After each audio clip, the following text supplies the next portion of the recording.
Hey there, internet friends, and welcome to That D Plus Show. Class is in session on the only show from that nerdy site that lets you know what kind of quality to expect right from the name. I'm your host, Trevor Starkey, and each week we'll sit down with guests to talk about a Disney Plus offering of their choosing. The show is made possible entirely by the support of our patrons over at patreon.com/thatnerdysite, so if you like the show and can support us over there, we would definitely appreciate it. If you can't, no big deal. The fact that you're listening is awesome, and of course, we'd also love it if you like, subscribe, rate, review, and share the podcast with your friends. Joining me today, we have Cameron Abbott back again. How you doing, Cameron? Doing good, doing good. I'm happy to be here talking about one of my favorite films. Yeah, and we are going to be talking this week all about Darby O'Gill and the Little People. So why did you pick this movie, Cameron? Why did you go with Darby O'Gill and the Little People? You know, it's interesting because when I first heard about the Disney Plus program, I thought, oh, this will be cool. They'll probably have the Disney original, Disney Channel original movies. They'll have, the animated films, I'm sure, the animated TV shows that we all grew up with, or that a lot of us grew up with, when ABC had, like, an animated block after school, like every other major channel did back in the day. And I was like, I'm sure that'll be there. And then I started seeing all the, like, really old Disney Vault films come through. And that got me really excited because I grew up binging. One of the reasons I talked about it when we did the first episode about a Goofy movie. I'm kind of not necessarily in the closet Disney kid, but I normally don't talk a lot about my experiences with Disney just because they're my childhood and there's a lot of that's repressed for various reasons. That's a joke, but... Yeah. No, I love I grew up watching every Sunday. I sat down to watch the Disney movie that was going to be shown, and a lot of times it was older films from the vault. So I loved watching the Swiss Family Robinson. I had dreams about building a tropical island fort home from that film. There's so many amazing films that got made during this period of time that are just all but forgotten. And the best part is that these were films helmed by Walt Disney himself. These are films that he himself wanted to see on screen, and you kind of see we forget about what is the reason why we have adventure, there was Adventureland at Disneyland. Mm-hmm. Why there were these... Because they're very outdated by the modern sense of the modern Disney fan. But there's such a strong historical presence for these rides and these attractions and these little shops and stuff. And it's from these older films that I just feel like people have forgotten or just don't even know about. Especially young Disney kids who have come up with the animated films. When they think of Disney, they think of animated films, but they don't know about these... really fun, funny, incredible, small films that don't have massive budgets behind them, that are basically stage productions put on film. And Darby O'Gill and the Little People is one of the first, technical marvels to come out of, Disney Studios, as far as, technology goes, and filming, and... it's just, there's so much about it. And the fact that they do everything they do in this film at the time that this film is made is a marvel. And it's literal film magic for the time that it is. Yeah. It definitely, it feels its age, but then, seeing stuff like the Banshee sequence and the Horseman and even, how they chroma key the horse to make it look possessed or whatever. Mm-hmm. It was when you put that in the context of this movie coming out, not too long after Sleeping Beauty or something like that, it's these are really early digital effects that we're seeing that have kind of been the precursor for a lot of what would come later. I would compare Darby O'Gill and the Little People to a film like Tron, where while the film itself may not be extremely stellar, it does have a real good quirk and charm to it that also serves as a precursor to movie technology, especially that we take advantage of today, like Photoshop and After Effects and things like that. That it's important to remember that it wasn't when you had to do like a chroma key. It wasn't on a computer. They had to like on the film itself like color it, and the work that goes into all of that, and it was basically animating the like physical print of the film. Yeah, it's incredible and astounding to think that like this little film was such an incredible endeavor towards, the technological advancement of filmmaking, but also that it's a goofy, dumb little film set in, like, the story is a dumb little goofy story set in a small Irish provincial town. And it's also filled with Irish, like Irish lore, and because the little people in the film are literally leprechauns. Yep. And it's like the leprechaun king, who's like a mythological figure in Irish mythology, and the banshee, and the black carriage, and all these sorts of things. And it's just a little fun film that is just so incredible in my heart, and it's like it's always had a special place in my heart alongside the Swiss Family Robinson, films of this era that were the staples of Sunday night Disney Channel. Yeah. And Very the best, and one of the best parts is that a lot of times if they were older ones, they'd be introed by, all the Sunday night films were always introed by whoever was in charge of Disney at the time. But when they showed these older ones, it was usually, I'm trying to remember who was the CEO at the time.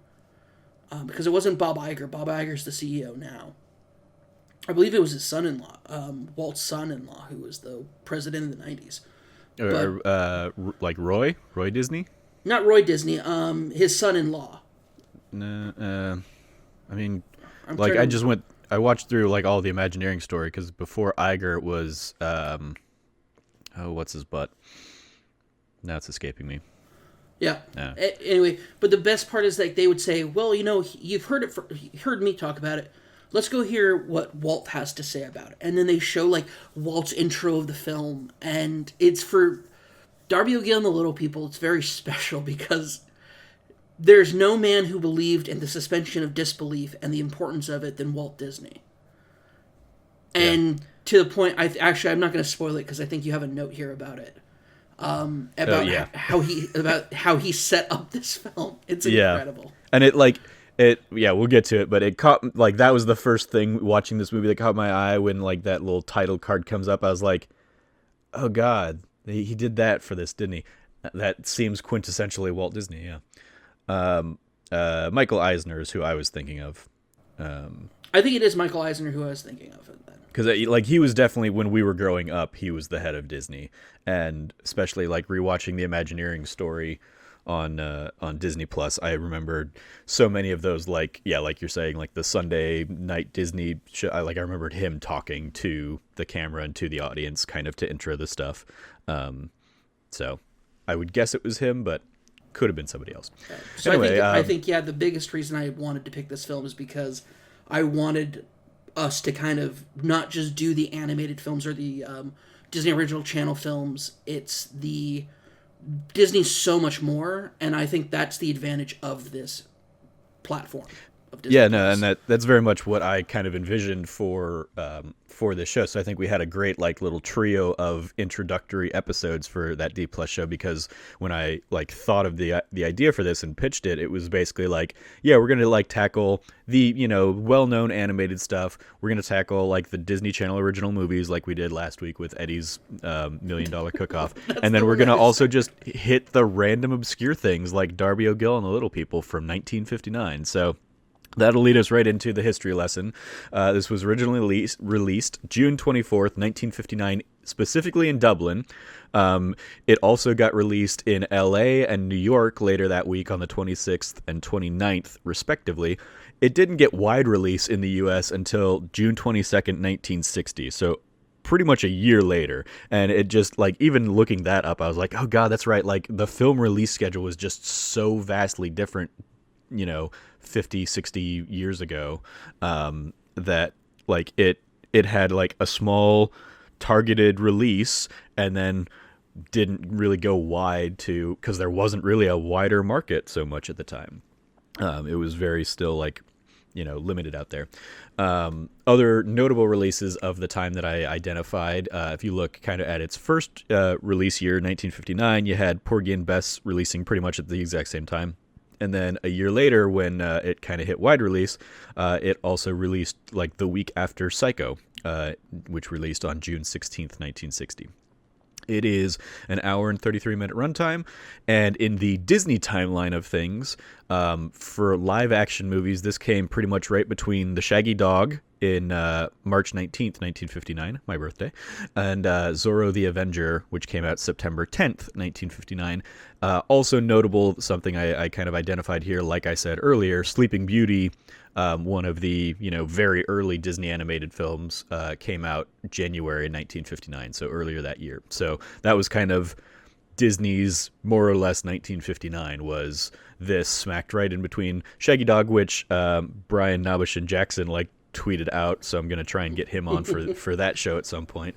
And then, like one of the Zorro movies, which were kind of like a regular feature of the time. So looking at the roll call of who's who in the film, the director was Robert Stevenson, who before this had done Old Yeller a few years earlier, the iconic 1957 classic that broke many a child's hearts growing up. And then a few years later, he would go on to direct Mary Poppins in 1964 and Bedknobs and Broomsticks in 1971. He did a lot of Disney stuff kind of throughout the remainder of his days, but those were a couple of the highlights that I picked out. The writer, those are three incredible films. So. Yeah, absolutely.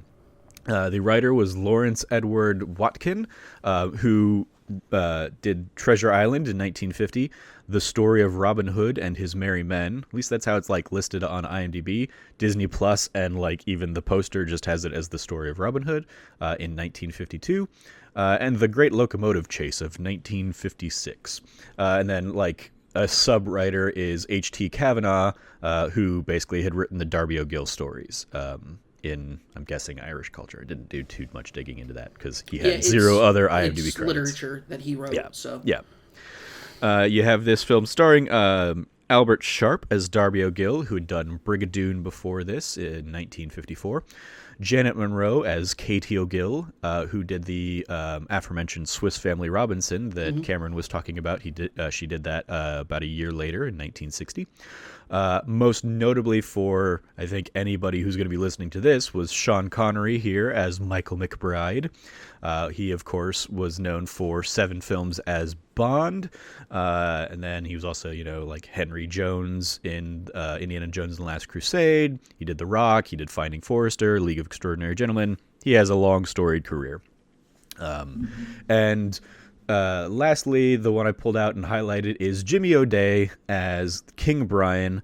He had done he doesn't have too much on his IMDb. I want to say it was less than 20. He was not a film actor. He was a right. stage actor. He was less than he had less than 20 credits. He did a lot of stage stuff, but he had a TV special in 1964, about a year or two before he passed away, I believe, called The Life and Times of Jimmy O'Day, and it was like a TV movie where he just seemingly talked through his roles and stuff. So that was cool. Yeah, he was a very famous Irish stage actor. Yeah. Yeah. And then on to trivia. As Cameron alluded to earlier, one of the first things this movie pops up with is kind of a placard from Walt Disney saying, "My thanks to King Brian of Nakashiga and his leprechauns, whose gracious cooperation made this picture possible." Walt Disney. And that was basically because one of the first trivia moments here is Jimmy O'Day and the other actors who play leprechauns were not given any screen credit, nor did Walt Disney allow any other material to be published about them in the marketing for this movie. Disney's intention was to give the illusion he was using real leprechauns for the filming. Disney even went so far as to film The Magical World of Disney, Season 5, Episode 6, I Captured the King of the Leprechauns, in which he and Darby, played by Albert Sharp, managed to corner King Brian and convince him to participate in this movie along with his people. Yes. So that's absurd, but like just fits in so like that definitely you could definitely not get away with that kind of stuff for like union reasons and any of that stuff nowadays. But the 50s and 60s were a different time. Disney had, the clout that he had, and yeah, that like tying into the guy who wanted to make sure that like wherever you are in Disneyland, you don't see the outside world. Like this just makes perfect sense that he would have gone. I mean, like the closest, most recent analog I could think of would be something like the Blair Witch Project that like made so many efforts to make people believe that was a real, like found footage kind of film. And even that was like 15, 20 years ago or whatever. That was like straight up like 20 years ago or 19. I think it was 2001 Blair Witch Project came out, and then that was like the last one that we've had. But even then, before then, this is not a very common tactic that people use because most of the time it backfires horribly. Yeah. Because it turns out actors tend to be egocentric. Yeah. Yeah. But also because you should credit people, but. Like, oh man, no. Like, this is just, it's peak Disney. It's peak Walt Disney that he wants to... Like I said, I don't think there's any person who's existed in filmmaking who believes more in the idea of the suspension of disbelief than Walt Disney. To the point where, like, he filmed an actual, like, special of him running around the Irish foothills with Albert Sharp dressed up and talking like Darby O'Gill. Chasing down King Brian. Like... Yep. And Walt Disney was old by this time, too. Like, he's not this was what, like, only a couple of years before he passed as well, so... Yeah, like, it's nuts. Yeah. Other trivia we have, with the death of Kieran Moore, who played Pony, he passed away in 2007. Sean Connery is the last surviving cast member, which ties to another one of like the notes I made as I was going through this film. This is a throwback to that era where you have like the entirety of the credits playing like in a musical montage before the film starts, and it's like 7 screens or something like that, and that's everybody who is in this movie. I think like 8 people are like technically credited in the cast or whatever, because it's basically Darby, Katie, Sean Connery, not the leprechauns as we just covered, and then like a few of the other townspeople, Pony and his old lady / maybe a witch mom, and then like Lord Fitzgerald or whatever, and I think like a couple of the pub people, but everybody else is just like they were extras, they were there, they don't get any credit, which not uncommon, but like the production team behind this was so small that it was like 50 people or whatever. So yeah, this film was like, these are the films that used to be, like I said, they were made on a soundstage, and they were built to be more like plays that were just recorded. Yeah. And it's just, but of course it's Walt Disney, so it feels alive. Yeah. Continuing on, Walt Disney had seen Albert Sharp, who plays Darby, in a stage production of Finian's Rainbow in the 1940s and kept him in mind for the role of Darby. So he'd wanted to do this for years and years and years. By the time he actually got around to casting the movie a decade later, Sharp had already retired, but Disney was able to convince him to come out of retirement, which ties to, I'll skip ahead, actually, one in the doc. This movie was released 1 year after the copyrights expired on the H.T. Kavanaugh stories. So already in 1959, Disney, really jumping on the copyright train, trying to get like access to these kinds of things. And then lastly, the last little bit of trivia I have before we dive into the movie itself, the leprechauns effect looks very high-tech and complicated, but most of them are achieved very simply by placing the normal-sized actors closer to the camera than the tiny ones, and lining them up on a same horizontal plane through the lens so the distance between them could not be detected. This technique of course, is known as forced perspective. So even as we are seeing like a lot of the technical marvels that are happening, it's a nice reminder that so much of this was, and for many, many years, had been done by just simple like camera trickery and practical effects. I think you see a lot of that in the Darby and King Brian stuff, and then also in it seems like there's a lot of that going on in the like Darby O'Gill with all of the little people in that whole sequence, which also is incredible because they do such an amazing job of lining that up just perfectly. Yeah. But also, I want to mention there's a scene where King Brian is trying to run away, and he can't run away, and so because he tries to leap through a door, and it doesn't work. And when you think, like, okay, well, how big did that door have to be? Oh, yeah. Yeah, it was probably like a 20-foot door. Like, when I was thinking about that in that context, I had to, for a show we did at ASU while I was there, it was actually the Comedy of Errors, one of, Shakespeare's kind of farces.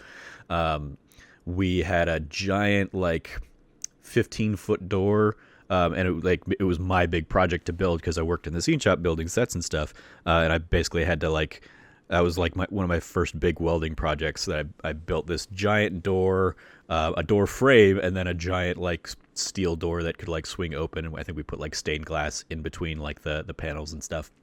But it was like mammoth and dwarfed like everybody in the cast. So that was definitely the kind of thing I was thinking of when he like springboard jumps onto and crashes into that door. Yeah. It's so good. There's just so many small, fun, great moments of it's just being like it's just such a charming film. Yeah, or like the size of the throne that he's on, Yeah. All that kind of stuff that, he's basically very clearly standing on a giant thing, but it's built as a throne around him. So yeah, there was one other one that I didn't jot down, but it was basically like Albert Sharp didn't know how to play the fiddle or the violin, and so when he does that whole sequence, there's a lot of stuff like in the close-ups you can very clearly see he's not playing it. But when they are trying to like have it look like he's really playing it and do like the fingering and stuff, they had two people who were trained violinists kind of working with him. One is holding the bow and the other is doing the fingering, and so and he's just like looking down at the thing in the shot or whatever. So Oh my gosh. yeah, more movie magic. So what did we think, and how does it hold up? So Cameron, I will throw to you first because I'm curious how you think this one holds up. Like, when was the last time you'd seen it? I saw this film maybe like 7 or 8 years ago. Okay. Before rewatching it, when Disney Plus came out, it was one of the first things I watched. Yeah. And then I watched it again in preparation for the show. It is a film that I think it holds up in the context that this is an older film. It has its pacing and everything about it is an older film. Mm-hmm. But if you enjoy those, or if you think that like it's a great way of looking back to see how films used to be made, but this is also, I think, a great easy gateway into the older Disney vault because it has somebody most people know, Sean Connery. It's not necessarily a very lengthy film. Some older Disney films are pretty lengthy. And it's just it's a fun story with a heartwarming like thing in the center of it that is you do not need a lot of context about what's going on. It's just, this is happening. It's like, people know leprechauns. People tend to know banshees. It's very easy to grasp. And what's not easy to grasp, they tell you real quickly about. And it's great. I love this film. Not just because of its history and like my own personal feelings about it before I even put it as like the show or the film I wanted somebody to watch and talk to me about. But also because I think it's important to note, this came out a couple years before Sean Connery was James Bond. Like, this is pre-Bond Sean Connery. This is young Sean Connery. This was Bond. Obviously, was his big break, and the reason he got cast in Bond was because he'd been recognized from a lot of like British film and TV stuff like this. Basically, was what helped get him the part because he was he's big strapping 6'2", handsome gentleman in this film, and when he got cast as kind of the initial Bond, they were like, yeah, he can play that role. He can play an act like. his character is fun because and I think it really comes down is that it really has like a great cast.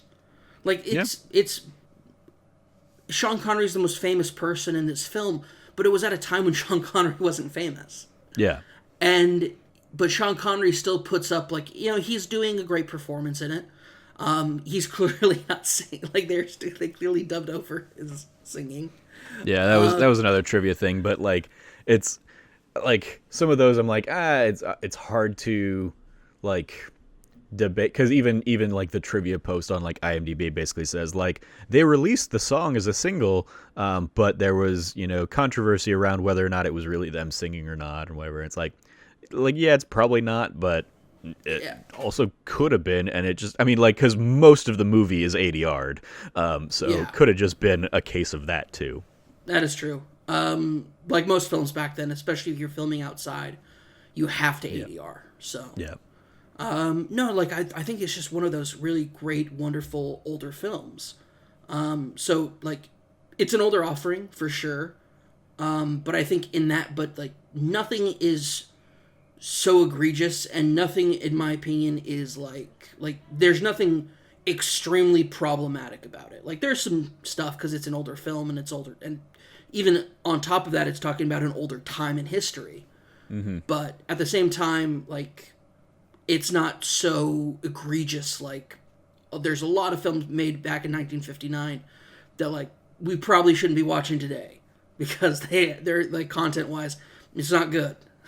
Yeah, this was the first one I've looked at that if you go to the description on Disney Plus, it has a little caveat at the end that like I first saw like studios doing this with like Warner Brothers doing like re-releases of like their old Looney Tunes stuff.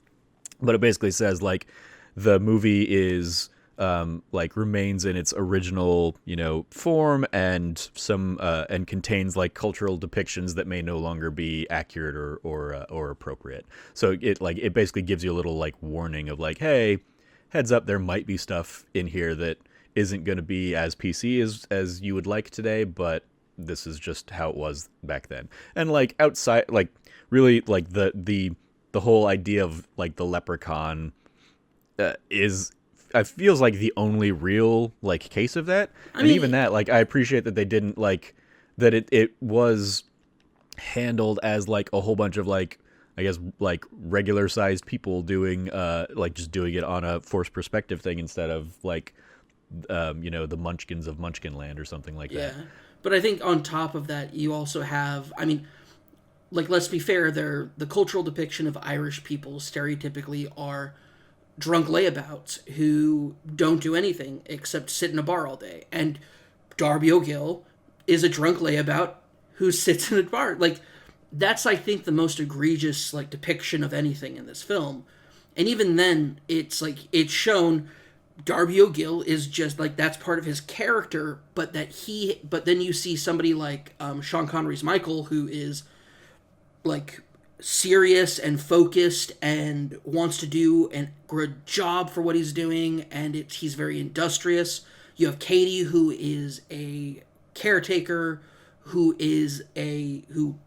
does what she can not to enable her father's bad habits and push him to like do that. And then Darby is shown also to be very, very quite engineering of him for himself in how he goes about and does things, and the way he captures King Brian is extremely smart because he uses his reputation as a drunkard against King Brian and tricks King Brian to drink way more than he did. Yeah. And I think like that, like, so it shows a little bit of a stereotype, but outside of that, it's like, it remains to, like, especially for Disney films, of like the pre-era Songs of the South. This is not. No, definitely not. I pulled up the quote in the details of Darby O'Gill and the Little People. It ends with, "This program is presented as originally created. It may contain outdated cultural depictions." And like, even, I mean, like, yes to all you're saying, but like I would say that like nothing we see about like the Irish drinking culture would be amiss in like a movie from today. No. Like I feel like that would still be pretty much, and it because it's not, it's just like drinking it like Guinness, like they're like every time they drink a stout, I'm like, oh, is that a Guinness? Oh, this probably like predates, you know, Guinness being a big enough thing or something like that. But like that's what I'm thinking when they grab them, and of course the Irish whiskeys and stuff. Yeah, I think a big part of that is also like Guinness has in the modern market taken the corner of dark Irish beer. Yeah. I think that's definitely one thing about it, but no, like that's the thing. Like I think that in the frame of reference of like, does an older film hold up? A lot of times you have to ask that question about very controversial things. And Yeah, I mean, like it's nice we talked that last this week. isn't one of them. Yeah, we talked last week on Eddie's Cook-Off from 2003, and like the sexist like dad in that it does not hold up. Like that holds up worse than I think this movie does, because of like that whole runner that he's got going on. Yeah, in terms of like how I feel about it, so this is you know, my first time seeing this film, and outside of like hearing you rant and rave about it when we were like talking about doing this show, and then when Kind of Funny did an episode of their podcast where they just kind of went through like everything that Disney Plus had like announced in their long like Twitter thread of like tweet by tweet, here's all the things that are coming. Greg Miller like lost his mind about this one, having watched it a ton growing up and stuff like that, and so they had like a whole little like short segment about Darby O'Gill on that show as well, and that was the first time I heard about it, and then you started singing its praises. Like, okay, I clearly missed something if these two people have such fond memories of this thing. And more or less, yeah, I think it especially like from a content and a tone perspective, I think it holds up. The graphics and whatnot, of course, don't, but like to be expected. But it was a breakthrough at the time, and one of the notes I made as I was going through is like what Albert Sharp's doing in this film is probably like one of the first cases of like tennis ball acting, where like he's very clearly acting to stuff he has no idea what it's gonna like, what the final product's gonna look like. Yeah. And so much of that is just like reacting to nothing, but I can also see in so many of his sequences like his acting for the stage, and it's one of those things. Like I remember, like we were taught in school when I went to school for theater. Like acting on stage and acting on screen require very different skill sets. Like acting on stage, you are acting for the back row. You're like trying to make sure that like what you're trying to like convey can be read, you know, in your facial expressions, in your gestures, in your movement by the back row of the house. And you don't do that on the big screen because usually that's involving a close-up and you're not having to play that crazy and that big. And so much of like his laughs and just his facial expressions and reactions to stuff. I think I specifically took this note when the fight between Sean Connery and Pony is happening at the end of the film, and like it's not like it's barely a fight in that like you don't see the fight happening, you just see Darby's reactions to it, and he's just like going so over the top and like ooh ah ee ah, and like all of his faces are just like at a 12. When like a 7 would have done or something like that. Well, so, but I also think that's Darby's character as well. Is that, yeah, because he's at a 12 the entire film. Yeah, and that's I guess more my point is that like like it's consistent, but it's so much larger than life that it holds up. The like that larger than life aspect doesn't hold up for me in like a modern era where you don't have that kind of big grandiose performances as the norm. If that makes sense. But yeah, I think that was like my biggest thing. I mean, like I feel like Katie has some of that same kind of stuff where like she's like there's either like really long drawn out lines where like you see the gears turning of every decision she's making instead of like reacting in the moment. You see like her hear a line and she thinks, well, how would my character react to this line? And then she reacts to the line. And that's just another thing that like I hone in on because I've worked with directors in particular that say like, cut all that stuff out. Like we're seeing you act too much instead of react. And I think she kind of suffers from a little bit of that in this film. But again, different time. That was it was a very different style of performance. I do want to give a shout out to Janet Monroe, who played Katie, though, because she passed away far too soon. Yeah, that was she died from heart disease in the early mid 70s. Yeah, one of the other trivia pieces that I didn't pull referenced the line that Darby has at the end of like better to go as an old man than to go too soon as a young woman. Or as a young person, and it kind of referenced the fact that she died like just a couple years later after this film, whereas he lived to be at like I think 36 or 38 is when she passed away, versus him dying at the the age of 84 or something like that, and so it was kind of like a sad little tragedy there. Interesting enough, generic heart disease, anybody can have it. Always get yourself checked out. Yeah. Check your cholesterol levels. They didn't know too much about it back then, but we know it now. Yeah. I want to give a shout out to Duncan DM Dunkai on Twitter. Who DM Dunky! Love you, buddy. Dunky. Back when I first tweeted about this a couple weeks ago that we were going to be doing this, and then we had to kind of postpone and reschedule. He came in with to say Darby O'Gill and the Little People is a St. Patrick's Day staple, and you gotta love that young Sean Connery. This movie is a delight, and the songs are so damn catchy. So if you want to be a part of the show like that, we'll tweet out what movies we're going to be talking about, and you can always tweet us with the hashtag #ThatD+Show, plus spelled out, because if you use the plus symbol, it'll break the hashtag. But tweet us with those thoughts, and we'll try and include them in the show. So diving on to kind of the next segment, what are some of your favorite or least favorite moments of the film here, Cameron? I think my favorite moment of the entire film, and this is getting a little spoilery, so I apologize, but the film also came out in 1959. So I mean, the intent I always have is like, they watched it first. Like watch this before you talk, like we talk about it, or don't care about spoilers if you come into this, because we're going to be talking about the whole thing. Yeah. So Darby O'Gill takes Katie's place on the black carriage, and he uses his last wish to do it. Yeah.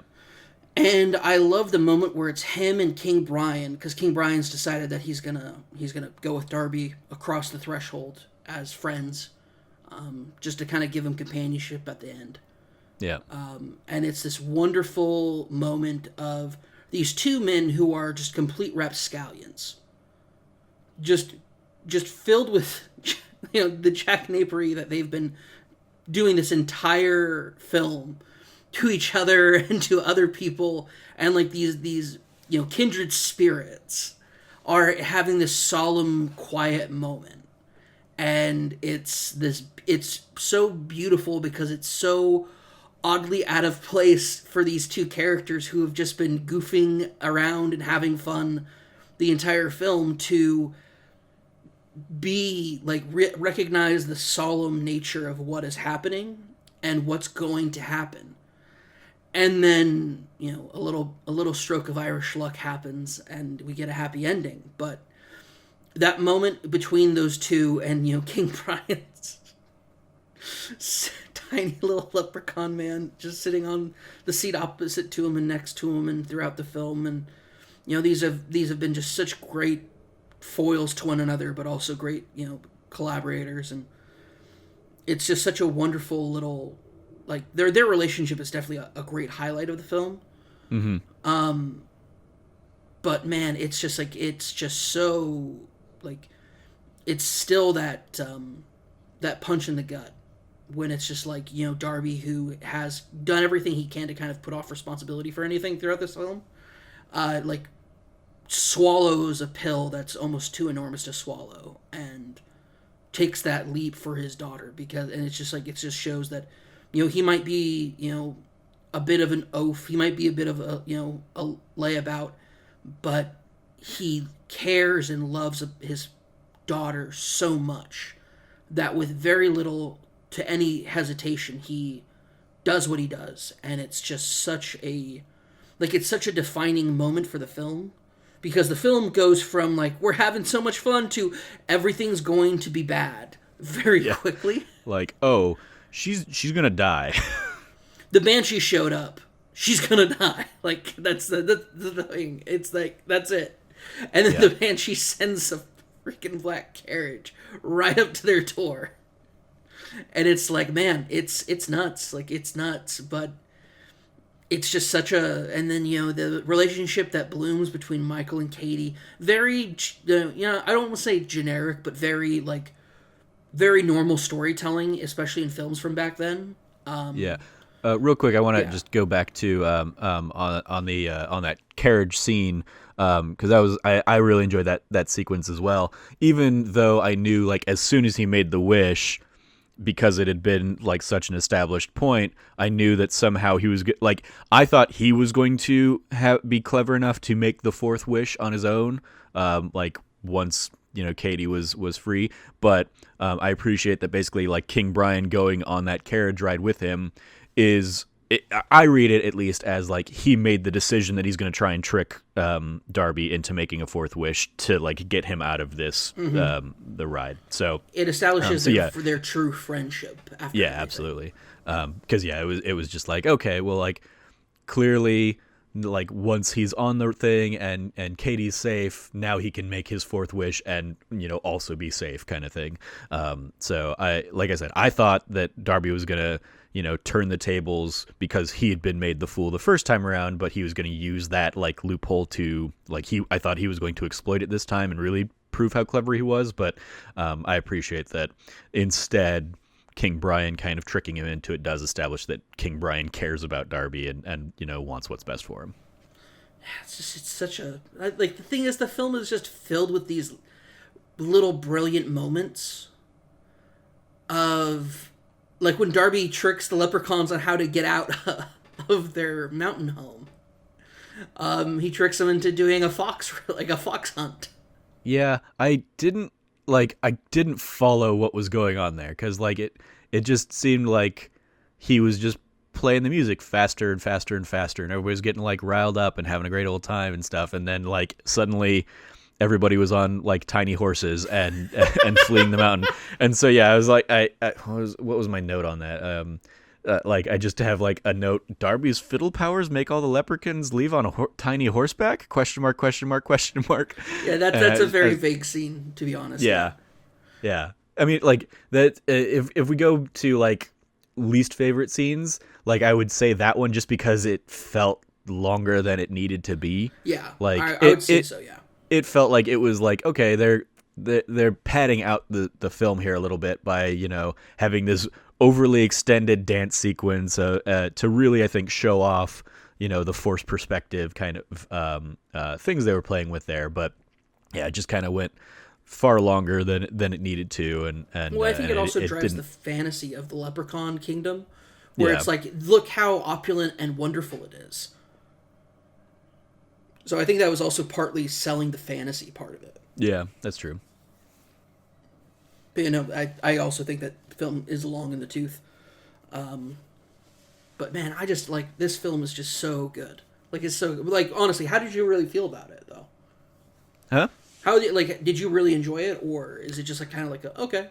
Yeah, I enjoyed it. I mean, like, it's not, it doesn't shoot to like the top of like my favorite movies kind of lists or anything like that. But like, I didn't have problems with it as I had like I said with like Eddie's kind of like sexist runner and like, oh, you can't cook because you're a boy. Like, this movie didn't have anything like egregious like that. It just had kind of like, yeah, this is kind of what acting was at the time. This is what effects were at the time. This is kind of like, it's an interesting enough story. I really did enjoy the kind of the back and forth relationship between Darby and King Brian. I thought that was a lot of fun throughout.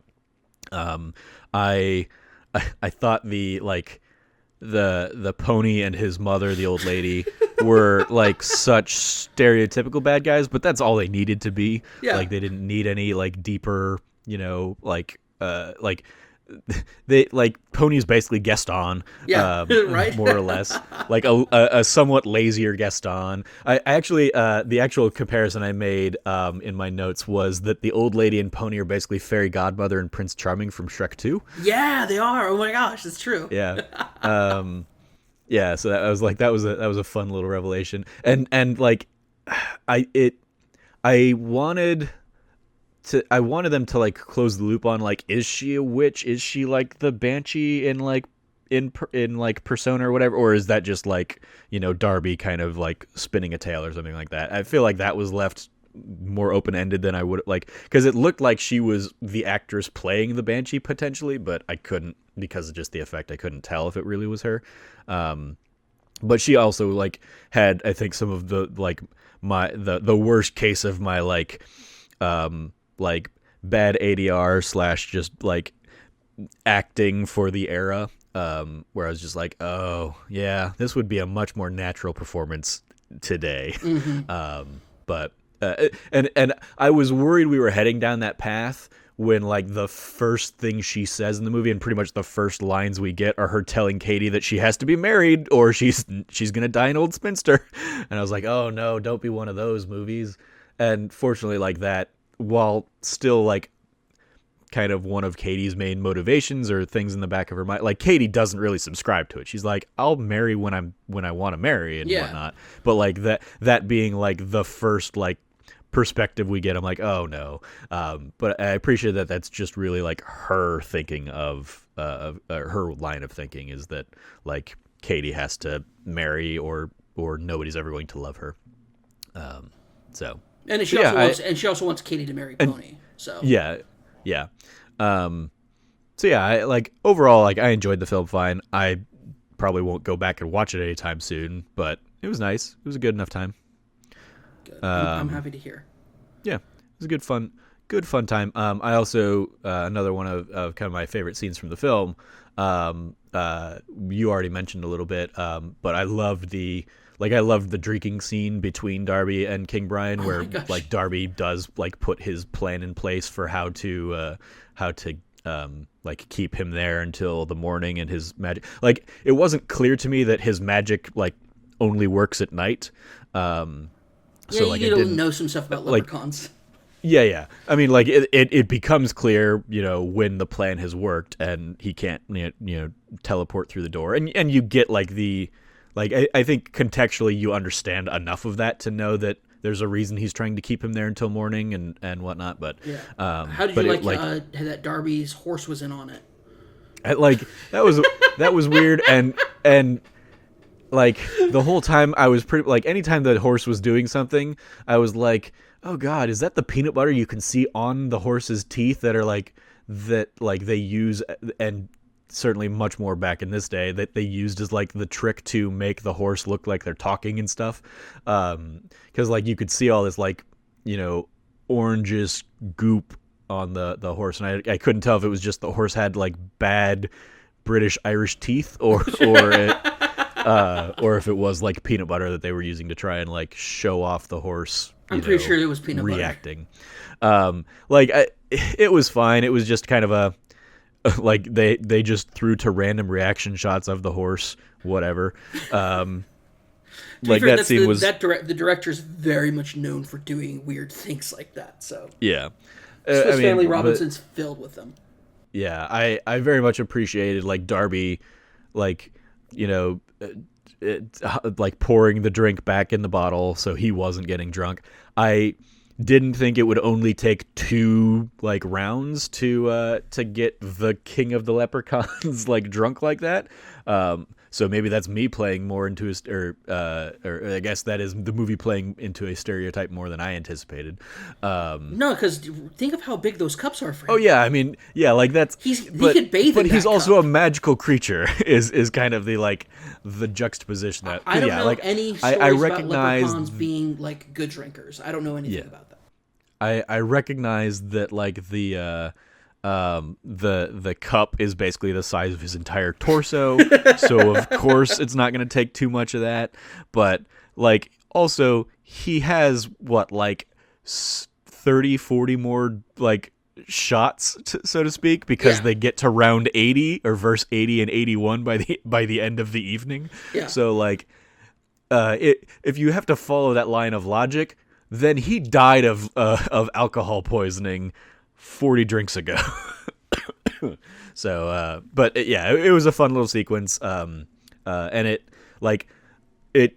I feel like they gave us just enough of it. They didn't need to give us more. I appreciated that, like, a cat is apparently a mortal enemy to a leprechaun. That was a weird little thing that the cat comes in and that's what King Brian is so afraid of and agrees to make the wishes again. And I appreciated that, like, that King Brian subscribes to the "I'm gonna fuck you" rule of wish giving. In that, like, he can see me, he just sees me as a rabbit. Ha ha ha ha! I got one over on you, you jerk, because you're trying to keep me in this satchel. Yep. Yeah.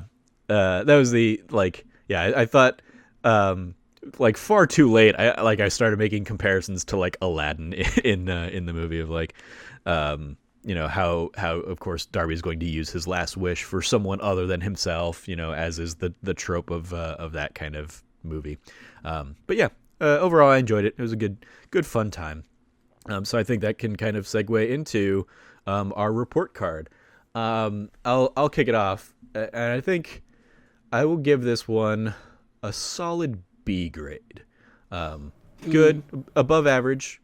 Not in the, you know, upper echelon of movies, but it I didn't hate it. It didn't like because I went into this being like, oh man, is this going to be like, how is this going to be, you know, is this going to be a, you know, a lower, you know, or a like, just say, is Cameron trolling me? Is Cameron trolling me? There's definitely an element of that. Is Cameron doing this just to watch me suffer? But no, it was a good movie. Good, solid, above average movie. How about you? Where would you put this? For me, it's a solid, like, I would give it like an A- or B+. Yeah. I think I'll just say it. I think it's a great B+ movie.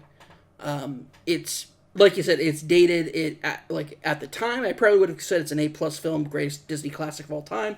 But rewatching it like twice recently, within the last, like, 6 months, or within the last 2 months, because Disney Plus came out back in November, so I watched it in November and then also this week.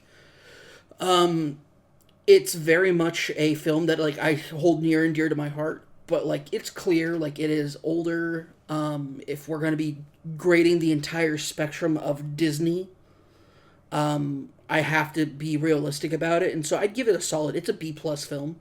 It's a film you could watch once a year, have a great time with, and be okay with it. But I don't think this is a film everybody's watching at least like every month or anything like that. Yeah. I think Duncan kind of did it pretty, or described it pretty well, as like, especially if you have like a lot of Irish culture and a lot of Irish heritage that you want to celebrate. This is a good movie to throw on with the family around St. Patrick's Day once a year, kind of thing, just as a, you know, nice little traditional thing. But yeah, diving into extra credit, some other suggestions if you like this film. The ones that Disney Plus recommends in their suggested category are The Story of Robin Hood, which is by one of the same writers as I mentioned above, Babes in Toyland, The Absent-Minded Professor, which for the modern era, and this isn't even the modern era since the movie came out in 1997, but basically like Flubber was a remake of The Absent-Minded Professor, so that's another film of this, you know, time period that might work. And then a lot more of those kind of Adventureland, Frontierland inspired films that you kind of mentioned earlier, Cameron, in the Davy Crockett films, Treasure Island, and as you mentioned, Swiss Family Robinson. And I will throw on there Aladdin. If you like this movie, you know, Aladdin's another good Three Wishes kind of movie. Go check that one out. Extracurriculars. So what else are we watching on Disney Plus? How about you, Cameron? What else you been watching on Disney Plus these days? So I haven't had a lot of access to Disney Plus. Disney Plus is a membership that my brother-in-law and sister have. Mm-hmm. And because of Disney Plus's very like permanent like device settings, or like the difficulty with that, we've been hesitant to put it on anything for me, like that I own. So I am limited in when I can watch something on Disney Plus. However, I have gotten to watch a lot of stuff on Disney Plus recently. If you haven't seen it, watch, and you like Star Wars even just a little bit, watch, or like Westerns. If you like Westerns, it's a great series. Mandalorian. I would also say that I have now rewatched High School Musical 1, High School Musical 2, watched for the first time High School Musical 3, because that one came out in theaters, and My situation with High School Musical is that I watched the first two on a Friday night while my sister was like chose to watch them and had the controller or like the clicker, and I was too lazy to get up off the couch or from my chair to like leave the room. Mainly because like I'm not the biggest High School Musical fan. I think they're extremely dopey movies, but Yeah. I like as somebody who is like since then, like I did a stint in melodrama in my early 20s where I literally for almost a year worked for a melodrama company. And so like going through that and actually like realizing like okay, like and like knowing that this is what the audience is like, the audience age was younger than me, it skewed younger than me, but it's something that I can watch and enjoy to a certain extent. However, I am extremely excited to start watching the very meta version of these stories, which is the High School Musical, the musical, High School Musical. No, it's High School Musical, the series. That, yeah, I'm going to watch that. I'm excited for that because that looks like it's very much in context of everything. So, yeah, so that's actually what I've been watching a ton of, because I watched it like as it came out weekly, and it became one of my like guilty pleasures / favorite things on Disney Plus. And in the because like the finale came out, I don't know, the first week of the year or something like that. And since then, I've just like rewatched the series a couple times. I think they a couple days ago released basically a companion version of every episode that's the sing-along version, so it just will have like the lyrics every time they're singing, even if it's like singing in the background. The lyrics will pop up on screen for you to sing along. And yeah, like that show got its hooks in me in a way that I was not anticipating. So I've been watching and rewatching a lot of that, and it led me to go back and rewatch High School Musical for the first time in like 10 years or something like that. And it definitely has its issues, and like but it's interesting to see High School Musical and then like basically the High School Musical, the new class kind of version that they're doing as the TV show, because like the TV show and the series rather has like great child actors, and they're like doing a really good job. They're the only time I feel like they're really over the top is when they're acting like they're acting. I'm excited for that though. That sounds fun. Yeah, like all of their natural interactions feel very real and very true to the characters, and it feels like a marked difference from like Zac Efron and Vanessa Hudgens, who a lot of times in High School Musical feel like they are overacting because they're in a Disney Channel original movie Yes. of the time period. But And yeah, we now know since they've become actors, like real actors, like Vanessa Hudgens is phenomenal in a film that very many people have passed over remarkably poorly, I might add. Spring Breakers, yeah. She's fantastic in that film. And Zac Efron has come into his own, really playing into like the comedy, the like very far too handsome comedy actor. Yes, 100%. I love Zac Efron. People don't give certain films that he's in enough credit because he's in them. Mm-hmm. But I think he really turned around a lot of people with Neighbors. And I would say, I'm just going to say it, Dirty Grandpa's a great film and people should watch it. Okay. It's not on Disney Plus, but if you can watch it.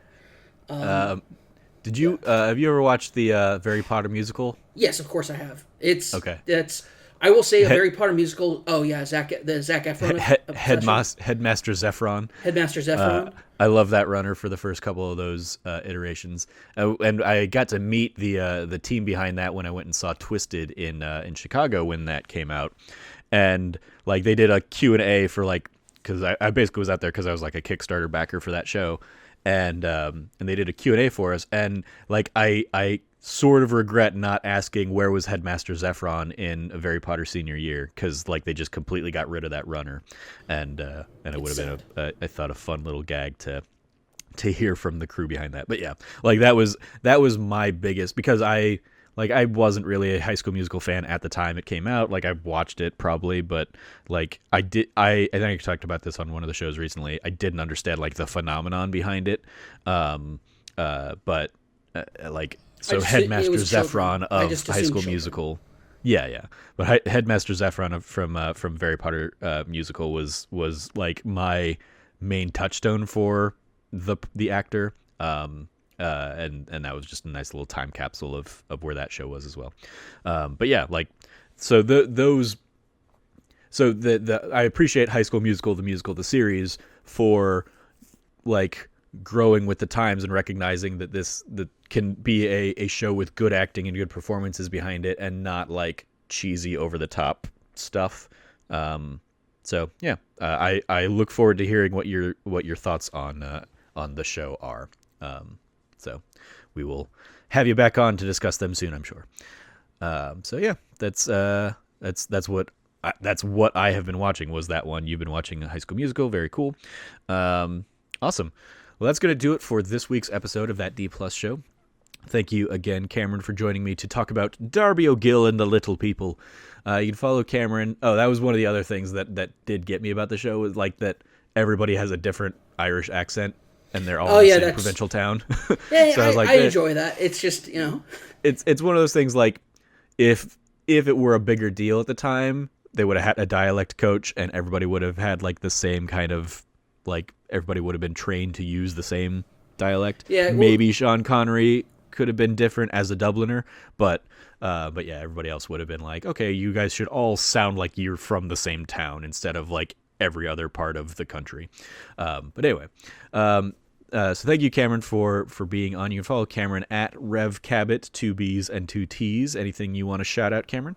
I forgot to shout it out a while back, but I wrote an article about why Pokemon Masters is the biggest disappointment of 2019, and possibly my entire life, over at handsomephantom.com.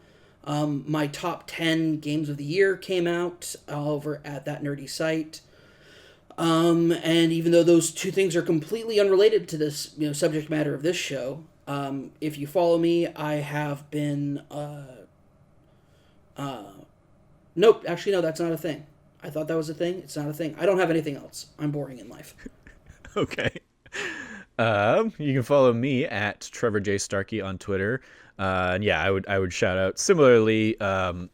We just wrapped up pretty much all of the other end of the year, best of 2019, best of the decade, because we did a whole bunch of best of 2010s lists across That Nerdy Site, as well as the awards for That Nerdy Site's Game of the Year stuff, and our top movies of the year as a site. So you can check out all of that stuff over at thatnerdysite.com. Put a ton of time and effort into kind of reviewing and making sure all those pieces got up. So I would very much appreciate it if you go check those out. You can follow all of that and the latest on the site at That Nerdy Site. If you want to join me to talk about one of your favorite Disney Plus offerings on this very show, you can go to thatnerdysite.com/D+guest and fill out the form there. That'll work if you spell out D+, or if you just do D and then the plus sign. But D+guest, fill out the form, and I will be in touch to get you on and have you on a show to talk about any other Disney Plus offering. You can come troll me if you want. We can have a good fun time there, or you can watch something that you actually really want to watch and talk about. If you liked what you heard, please rate, like, review, subscribe, share with your friends, all that fun stuff. And if you do feel so inclined to help us out at Patreon, you can always do that at patreon.com/thatnerdysite, and we would greatly appreciate it. Thank you again for joining us. Thank you, Cameron, for being here with me today. As always, stay nerdy and be good to each other, and class dismissed.